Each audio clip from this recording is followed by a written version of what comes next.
Salam à toutes et à tous. Suite à mon post sur le Ramadan fixe dans le temps, en automne, je reçois des questions qui révèlent un problème majeur. La confusion entre ce qui dit réellement le Coran et ce qu'ont ajouté les traditions, les exégètes ou les pratiques héritées au fil des siècles. Le Coran parle clairement du jeûne et du mois de Ramadan. Ya ayyuhalladhina amanu kutiba alaykum as-siyam kama kutiba ala alladhina min qablikum la'allakum tattaqun. Pour les croyants, on vous a prescrit le jeûne comme on l'a prescrit à ceux d'avant vous, ainsi atteindrez-vous la piété. Le jeûne est donc bien une prescription divine et non une invention humaine. Mais le Coran ajoute aussi Yuridullahu bikum al-yusr wa la yuridu bikum al-usr. Dieu désire pour vous ce qui est simple et accessible et ne veut pas pour vous la contrainte ni la gêne. Or, ce que certains dénoncent, un ramadan qui tombe parfois en été avec des jeûnes interminables, dangereux pour la santé dans certaines régions du globe, est justement la conséquence d'une erreur humaine. L'abandon du calendrier lunisolaire avec le mois intercalaire appelé Shahr al-Haram, le mois sacré, qui permettait de garder les mois alignés sur les saisons. Dans le Coran, Ramadan est lié à son sens profond. Il vient de Ramda, les premières pluies d'automne qui viennent après la chaleur de la fin de l'été, et est se situer dans une période précise de l'année, au moment de l'équinoxe d'automne, où les jours et les nuits s'équilibrent. Quand on respectait le vrai calendrier, le jeûne restait dans des conditions équilibrées et justes pour tous.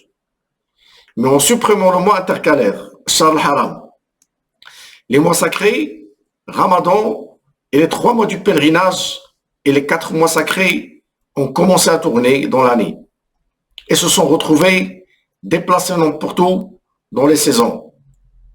Ce déplacement est justement ce que le Coran condamne quand il dit le report du mois sacré est un surcroît de mécréance. Dire que peut-être Ramadan n'existe pas revient donc à jeter le bébé avec l'eau du bain.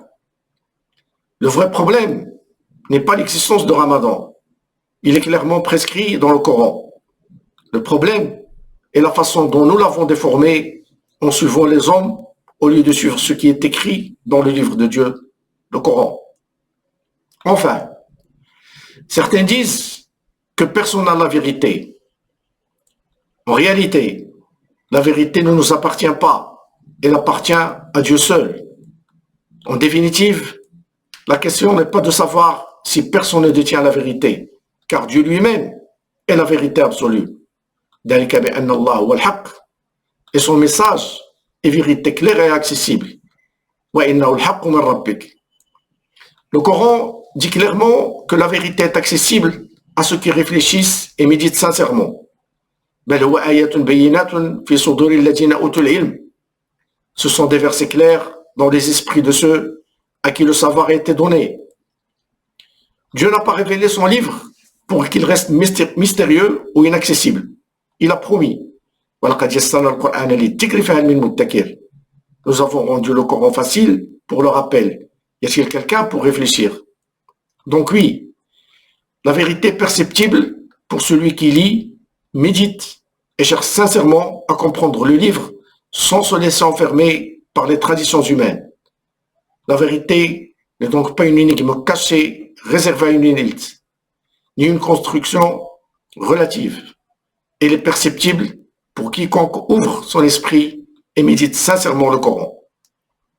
Ainsi, le croyant qui se plonge dans le livre de Dieu avec humilité et sincérité peut discerner la vérité, car elle est inscrite dans ces versets.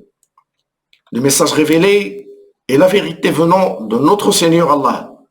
Notre rôle n'est pas d'inventer la vérité ni de la relativiser, mais de chercher à nous rapprocher humblement de ce que Dieu a déjà révélé comme vérité. Ainsi, la question n'est pas faut-il jeûner ou non, mais jeûnons-nous le Ramadan que Dieu a prescrit dans son livre, ou une version altérée par l'oubli du vrai calendrier et par des traditions humaines. Voilà le vrai débat.